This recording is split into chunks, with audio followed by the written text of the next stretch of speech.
principal era para ocupar 2 quarteirões, ocupou 4, quase 5.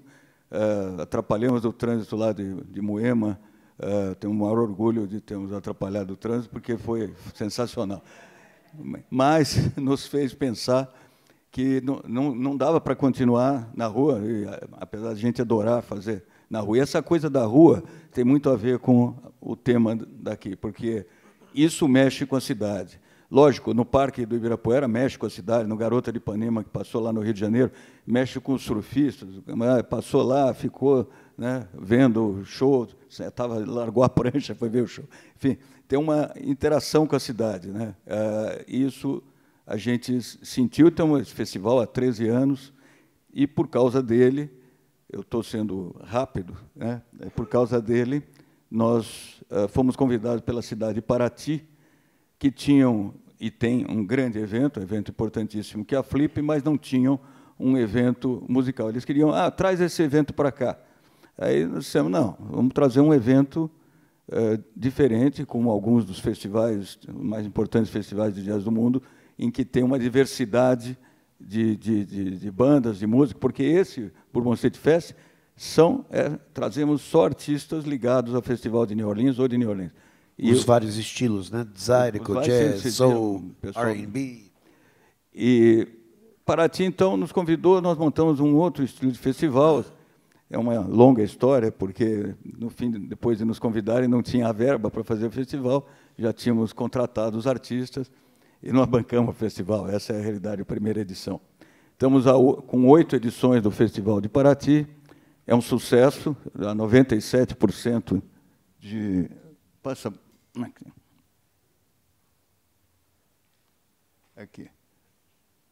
Aqui tem alguns dados, né? Passam lá 10 mil pessoas, 10, 12 mil pessoas por noite, dá um total de 30 e poucas mil pessoas no Festival de Paraty. O Bourbon Street Fest são 30 mil pessoas, mais ou menos, por evento.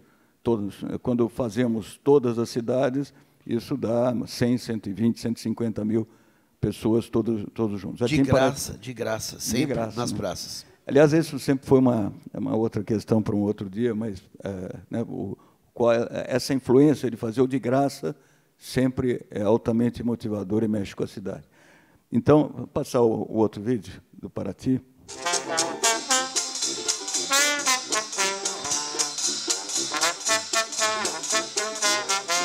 Problemas técnicos.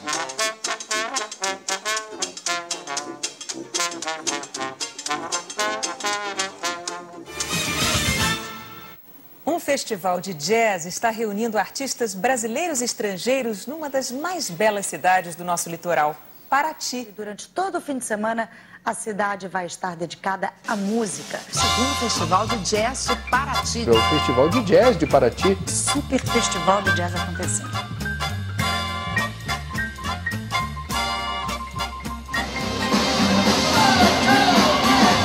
Buy you a diamond ring, my friend, if it makes you feel alright. Love.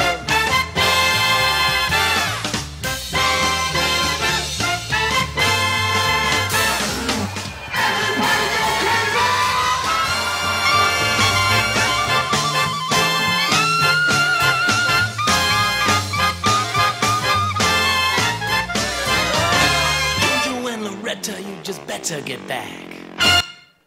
Aqui é realmente uma relação muito forte, não só com a cidade de Paraty, mas com todo o entorno, né? Quando nós fomos fazer o festival, ficamos pensando como divulgar o festival, não tínhamos verba. Então, bom, São Paulo e Rio são muito bem... a oferta aqui, a cidade é opulenta, todo dia aqui tem vários eventos, tem shows, tem óperas, tem inaugurações, exposições. O Rio também.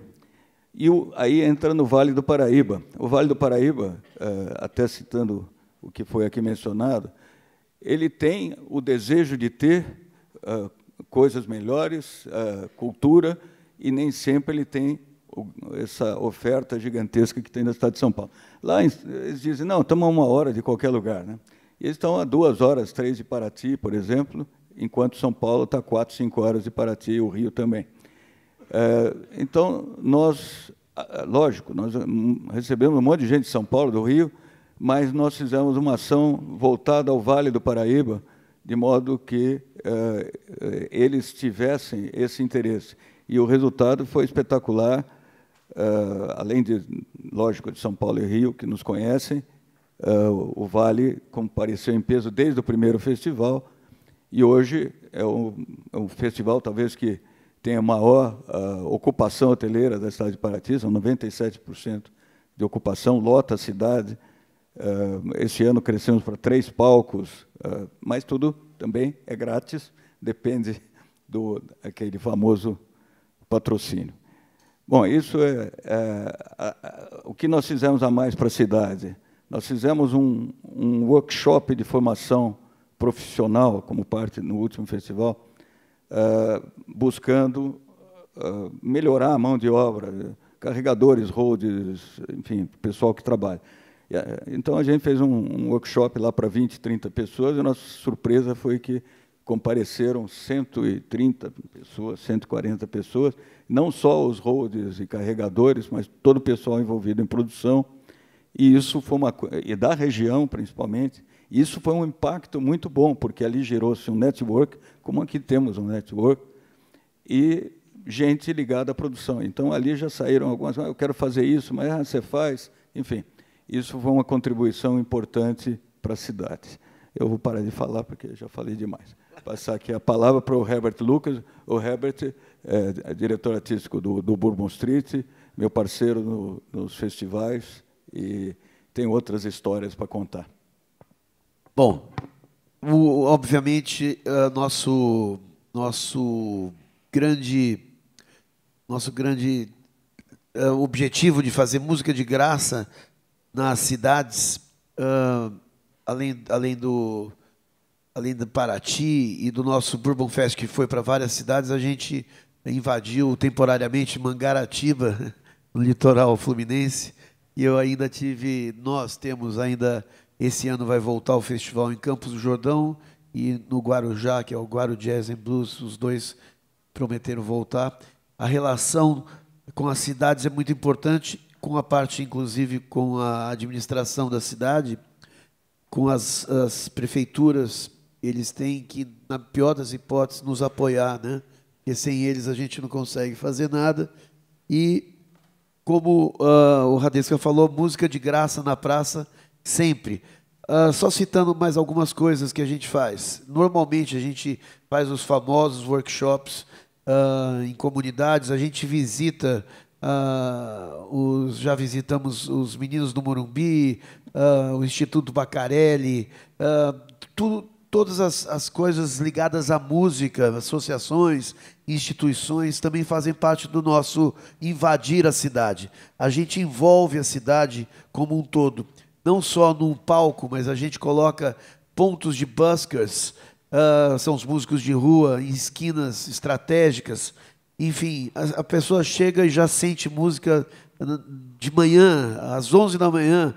Talvez isso até inspirado um pouco em New Orleans, porque eles tocam em todos os lugares em New Orleans, no barco, na rua, no bar, obviamente, na praça, nos parques diversos. Mas, enfim, então essa coisa dos workshops e de envolver a comunidade depende também um pouco das prefeituras e da vontade das prefeituras. E esses festivais, em geral, todos eles são fora da temporada, fora da alta temporada. Por exemplo, Paraty nos deram um período dos piores, a pior ocupação que eles tinham. A primeira vez foi uma semana antes do Carnaval, né, Radesca? A primeira foi antes do Carnaval, porque a cidade ficava meio cheia. Né? Então, nós enchemos a cidade, criamos trânsito na Rio Santos. Aí disseram, poxa vida, vocês conseguem, né? Então, tem uma data pior para vocês. Tá, qual é a data pior? Não, tem essas 3 aqui. Aí a gente, irresponsavelmente, qual é a pior? Né? A pior é essa, que é aqui o fim de semana que antecede Corpus Christi. Ninguém vem aqui antes de Corpus Christi, vem todo mundo depois de Corpus Christi. Então, o objetivo de você realizar um evento de graça, que sirva não só para a população, como para os turistas visitarem essa cidade fora da temporada. Eu também participei alguns anos, quase todos os anos, do Festival de Búzios, que foi um dos precursores do Jazz e Blues, depois foi para Rio das Ostras, na mesma região, sempre fora da alta temporada, né? Búzios é uma cidade conhecida pela praia, assim como Guarujá, assim como Paraty e Mangaratiba. Então, os nossos festivais são em momentos que a cidade precisa ser movimentada, porque naturalmente não está acontecendo nada. E isso é muito importante, porque a gente chega e promove Brasil afora e aumenta as possibilidades, porque já tem um hardware, a gente coloca um software nas cidades. A gente coloca a música, envolve a cidade com música, e essa é uma música que a gente imagina é popular nos Estados Unidos, é popular no mundo inteiro, o jazz, blues, soul, R&B, é nosso mais importante, a música afro-americana, afro-brasileira, é o nosso mote mais importante. Sem esquecer da música brasileira. O Claro. Festival de Paraty. Hoje nós temos 3 palcos, hoje, enquanto houver patrocínio, teremos 3 palcos, um palco noturno, que são 3 shows por noite. E os espaços dos buskers, né, que são vários. E os 2 palcos diurnos, um é instrumental, muita música brasileira instrumental, e jazz também, e o outro é um palco mais animado, ali na praça, onde tem os barzinhos, com blues, etc., além do que o Herbert está mencionando, que é muito importante comentar essa coisa dos buskers da street band que eles viram aqui no vídeo, e como isso envolve a cidade de uma outra forma. E a gente invadiu já comunidades. A gente já invadiu várias favelas com o melhor do jazz. As pessoas nunca tinham noção do que era uma tuba, um saxofone, o confundiam um com o outro, e a gente já apresentou isso em diversas cidades. E é muito reconfortante essa parte social, é muito importante para a gente fazer isso. Todos esses festivais aqui, a começar pelo Bourbon Fest, os workshops, isso é muito importante, que em todas as cidades a gente tem a coisa mais para músico e a coisa mais para, genericamente, para o público em geral. Beleza. Nós estamos com mais uma convidada que chegou agora. Oi, Karen. Tudo bom? Karen, a gente segurou a onda até você chegar, tá? Por isso que eles falaram muito, viu? A Karen Cunha, ela é gestora dos projetos da virada cultural da cidade de São Paulo e do mês da cultura independente. Aqui também da cidade de São Paulo. Vai poder falar um pouquinho para a gente, depois a gente vai abrir para as conversas ampliadas com a plateia. Bom, vou ser bem breve. Bom, eu sou diretora dos projetos especiais da Secretaria, que são basicamente os projetos ou muito grandes ou de alguma complexidade, que é o caso da virada cultural, o mês da cultura independente. Você pode passar para o próximo. É importante frisar que a gente tem projeto o ano inteiro. A nossa programação... obrigada.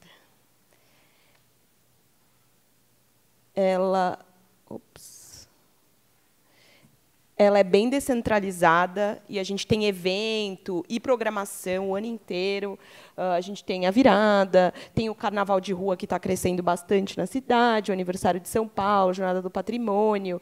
E, fora isso, a gente tem também o Circuito Municipal de Cultura, que acontece o ano inteiro, e a programação regular dos equipamentos, que é, por exemplo, aqui o Centro Cultural São Paulo tem uma programação bastante ativa. Mas hoje a gente vai falar basicamente de 2 eventos, que é a Virada Cultural e o Mês da Cultura Independente. Estou tendo um problema técnico aqui. Tcharam.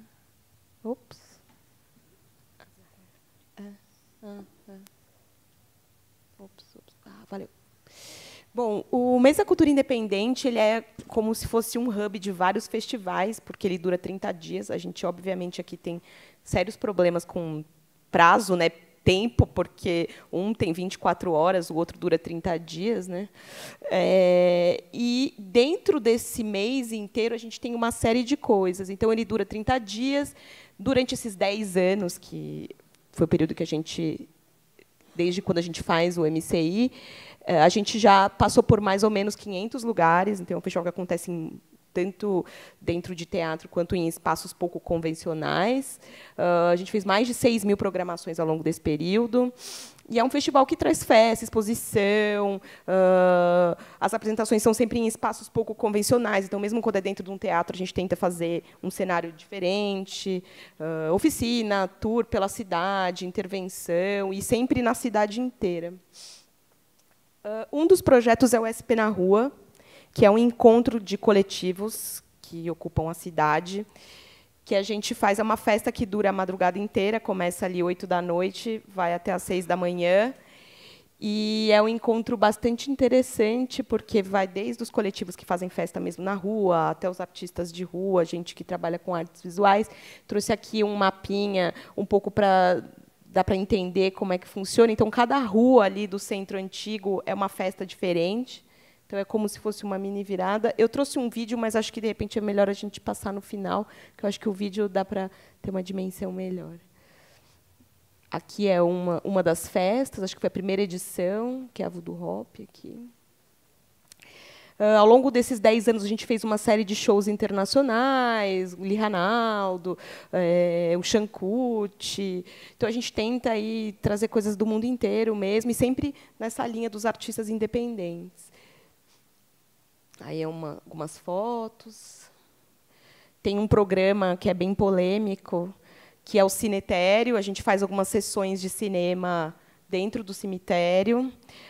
Antes ele era feito no cemitério da Cachoeirinha, a gente tem um jardim na frente, a gente fazia uma festa e exibição. Depois a gente começou a fazer no cemitério da Consolação, e é dentro mesmo do cemitério.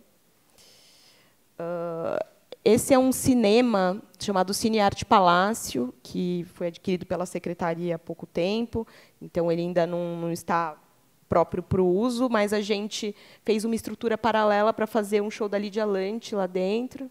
Então, a gente fez todo um cenário, e, enfim, recriou, deixou o espaço em condições de fazer essa apresentação. Esse é o Shankut. A gente também tem uma série de shows no topo do edifício Martinelli, né? Então, aqui tem o Vitor Araújo, essa apresentação foi bem bonita. E também a gente apoia alguns projetos que já acontecem na cidade. Por exemplo, o Lady Fest, que é um festival que acontece durante muito tempo. A gente já apoiou várias vezes, já integrou o festival. O 100% Favela, que, como não é a gente que organiza, eu posso dizer que é o melhor festival da cidade de São Paulo. É um festival que acontece no Capão Redondo, que é uma coisa inacreditável, eu recomendo todo mundo a ir. É um festival que começa às 3h do sábado e vai até às 2h do domingo. E é incrível, incrível. Uma estrutura super maravilhosa, todo mundo engajado. Aí, a virada cultural. Bom, a virada, enfim, ela foi criada um pouco inspirada na Nuit Blanche, e a gente foi, ao longo desses 12 anos, fazendo uma adaptação, né? Porque a Nuit Blanche, na verdade, é mais focada nos equipamentos e nos museus, e a gente foi mais para a rua mesmo, um pouco mais festa da música. Esse aqui é mais ou menos o histórico de como o mapa da virada foi mudando, né? Então, em 2005 ela era pequena, daí em 2007 já foi dando uma espalhada, daí aqui embaixo tem um pouco dos highlights.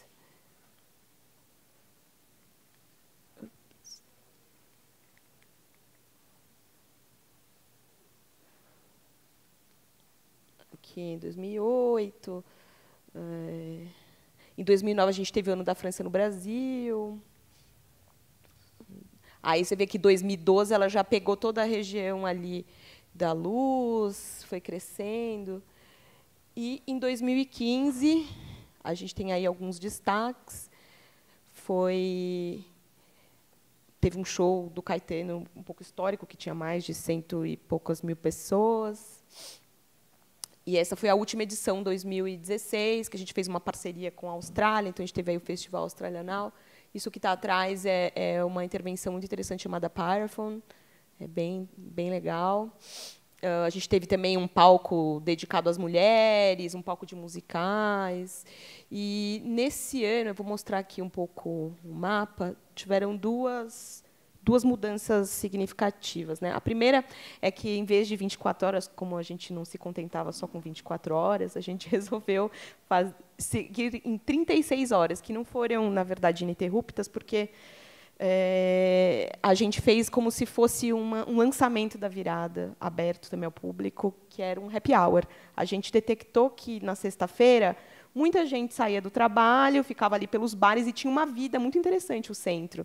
E muitas dessas pessoas não voltavam necessariamente para a virada cultural. Então, a gente resolveu potencializar essa programação. Então, não era uma coisa mega palco, era simplesmente estar ali próximo dos bares, com pequenas ações, para que as pessoas pudessem, enfim, curtir um happy hour público. Então, foi uma experiência muito legal. Começou ali às 5h, foi até às 11h. E a segunda mudança significativa foi a descentralização. Isso já tinha sido experimentado em outros anos.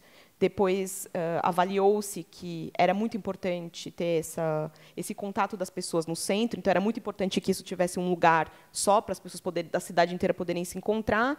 Só que, nos últimos anos, a gente reavaliou isso e percebeu que já estava na hora de descentralizar. Então, acho que, nesse ano, foi o recorde. A virada esteve em todas as subprefeituras da cidade. Aí tem nas ruas abertas todas, nos centros culturais, nos teatros, nas casas de cultura, nas bibliotecas, nos céus. Então, aqui tem algumas fotos só para exemplificar o que é a virada e a quantidade de gente que tem. Tem uma série de intervenções. Esse aqui é um show do Ney, que foi esse ano. Então, o mapa de 2015 ele foi mais ou menos assim, que pegava toda a região da Luz, a Sé e até a Santa Cecília. E esse era o mapa descentralizado. Então, em 2015, a gente já ensaiou aí uma descentralização que só se aumentou mesmo e se concretizou em 2016. Esse é o mapa do happy hour, né? Foi na sexta-feira, então a gente optou por usar a região da Sé e do Centro Velho no happy hour e, na virada, apagar essa região e tornar os palcos mais próximos, porque aí fica mais fácil de você circular, e mais seguro, mais fácil de iluminar. E aí, ao longo do dia, a gente ampliou para lá. O palco da Júlio Prestes, Duque de Caxias, funcionava só de dia. Então, uma comparação entre os dois.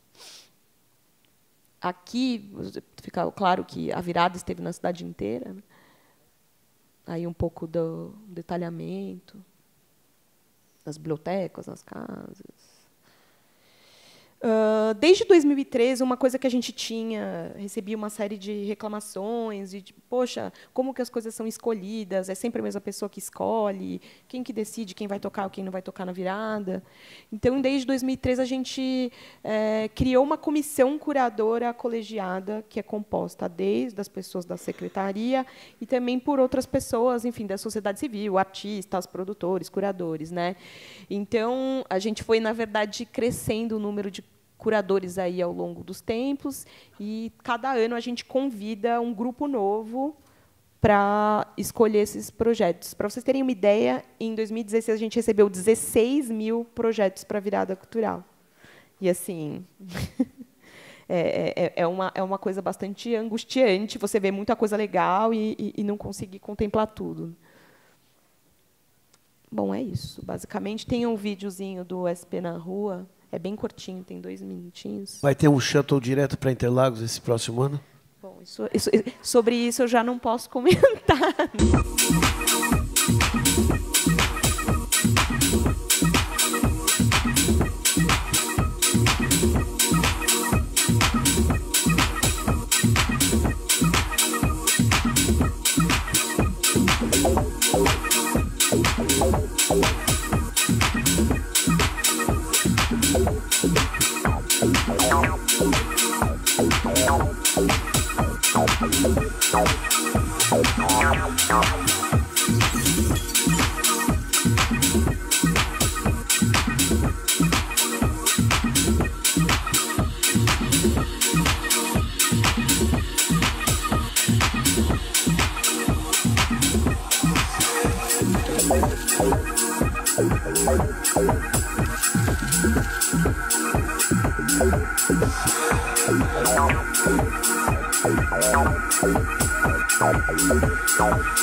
Legal. Pode falar, cara.